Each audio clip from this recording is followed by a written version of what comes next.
Hello, कैसे हो आप सभी? आई होप बहुत अच्छे होंगे। एक छोटी-सी बात आप सभी से शेयर करनी थी। ये बात कुछ ऐसी है ना कि अभी बिहार बोर्ड का रिज़ल्ट आया और वैसे ही अदर जो स्टेट है हमारे, उन सब का रिज़ल्ट आना शुरू हो जाएगा।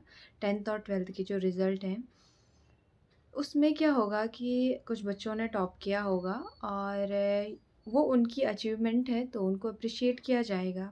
अच्छी बात है, क्योंकि वो उनकी अपनी मेहनत है। इसमें कुछ बच्चे ऐसे होंगे जो शायद एक्सपेक्टेशन पे खरे ना उतर पाए, तो वो उस जो जितना वो चाहते थे उतना ना अचीव कर पाए हो और कुछ बच्चे केवल पास हुए हो और हो सकता है कुछ बच्चे पास भी ना हुए हो। तो अलग-अलग कैटेगरी के हमें इसमें बच्चे मिलेंगे। लेकिन मुद्दे की बात ये है कि कुछ ऐसे बच्चे भी होंगे जो शायद इस डर से कि मैं फ़ेल हो गई हूँ या मैं फ़ेल हो गया हूँ, वो सुसाइड जैसे कदम उठा देंगे। देखो अम, क्योंकि ये हर साल क्या होता है कि जो बच्चे स्पेशली आपने कोटा से सुना होगा कि वहाँ पे जो बच्चे नीट की प्रिपरेशन कर रहे हैं या जेईई की प्रिपरेशन कर रहे हैं, वो एग्ज़ाम से पहले सुसाइड कर लेते हैं।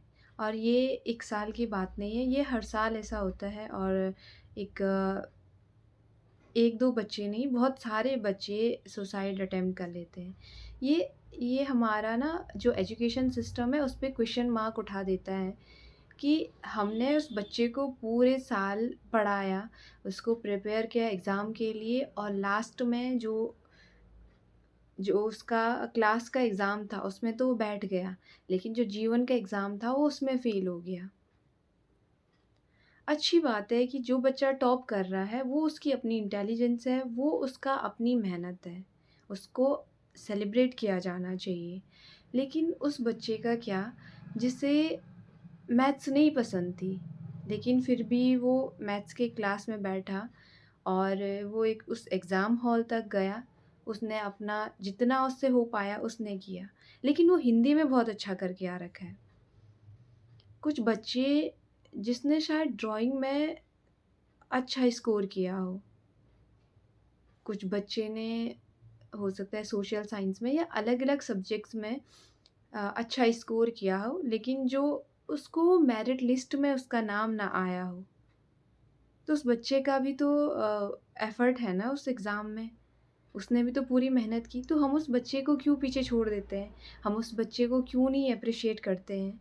एग्ज़ाम हॉल तक तो वो भी गया, पेपर तो उसने भी दिया। अब हो सकता है कि कुछ बच्चे ना फ़ेल हो गए हों, उस क्राइटेरिया को ना फुलफ़िल कर पाए हो जो बनाया गया था। नहीं समझ आ रहा था उन्हें कि क्या पढ़ाया गया, उन्हें शायद म्यूज़िक की समझ थी, लेकिन स्कूल में म्यूज़िक था ही नहीं। उन्हें शायद ड्राइंग की समझ थी, लेकिन उन्हें वो ड्राइंग की समझ दी ही नहीं गई। हो सकता है उन्हें कुछ और अपॉर्च्युनिटी चाहिए थी या वो स्पोर्ट्स में बहुत अच्छे थे, लेकिन वो यहाँ अच्छा नहीं कर पाए। और इस वजह से कि 4 लोग क्या कहेंगे, समाज क्या कहेगा, पेरेंट्स क्या कहेंगे, वो सुसाइड अटेम्प्ट कर देते हैं। देखो अगर कुछ बच्चे जो रह जाते हैं ना, वो उस मोमेंट पे थोड़ा-सा खुद को सँभाल लें और वो सुसाइड जैसे कदम ना उठाएँ, तो लाइफ़ में बहुत कुछ अच्छा कर सकते हैं। ऐसा नहीं है कि आपका एक एग्ज़ाम आप पास नहीं कर पाए, तो आप कुछ नहीं कर पाओगे। क्लासरूम का वो आखिरी बच्चा जिसे कुछ ना समझ आ रहा था, हो सकता है बहुत अच्छा म्यूज़िशियन हो सकता है बहुत अच्छा वो ड्राइंग करता हो या वो फ्यूचर में कुछ भी कर सकता है। लेकिन उस एक एग्ज़ाम की वजह से वो अपने आप को अलग-थलग महसूस करे या खुद को सुसाइड जैसे रास्ते पर लेके जाए, जो बच्चा उस एग्ज़ाम से डर करके और वो सुसाइड के रास्ते पे जा रहा है, इतना बड़ा कदम उठा रहा है, उसके अंदर कितनी अगर उसको एक सही रास्ता दे, उसको उस टाइम पे एक सही समझ दे, तो वो कितना कुछ कर सकता है, ये सोचने वाली बात है। अगर आपके आस-पास भी ऐसे बच्चे हैं, जो नहीं यार एक्सपेक्टेशन को फुलफ़िल नहीं कर पाए, तो उन्हें भी एप्रिशिएट कीजिए। एप्रिशिएट कीजिए हर एक इंडिविजुअल को जो अपनी लड़ाई लड़ रहा है।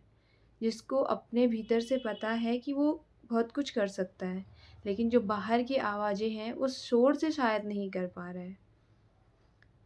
So appreciate each and every child जो बहुत कुछ अच्छा कर सकता है और केवल एक उस रिज़ल्ट की वजह से वो सुसाइड करे, तो ये हम सब पे क्वेश्चन मार्क लगा देता है कि हम उस बच्चे को एग्ज़ाम के लिए तो प्रिपेयर कर रहे थे, लेकिन जीवन के लिए प्रिपेयर ही नहीं कर पाए। सो ये मेरी एक रिक्वेस्ट है उन सभी बच्चों के लिए जो अपने एक किसी भी एग्ज़ाम की तैयारी कर रहे हैं। स्ट्रेस सबको होता है, लेकिन सुसाइड कोई रास्ता नहीं है। ठीक है, थोड़ा-सा हो सकता है आपको लगे कि मुझे सब कुछ ख़त्म कर लेना चाहिए, लेकिन किसी और के बारे में नहीं, सिर्फ़ उस टाइम अपने बारे में सोचना, अपने आप को विज़ुअलाइज़ करना या अपने भीतर के उस छोटे से बच्चे को देखना कि क्या वो बच्चा आपको हारते हुए देख सकता है? क्योंकि वो हमारे भीतर का जो बच्चा होता है ना, वो सबसे बड़ा चीयरलीडर है हमारा। वो आपको कुछ भी अच्छा करने से कभी नहीं रोकेगा। तो उसकी सुनना और ऐसे कोई भी कदम मत उठाना जिससे कि आपके घरवालों को तकलीफ़ हो। और बस यही कहना था इस वीडियो में। So thank you so much for watching this video.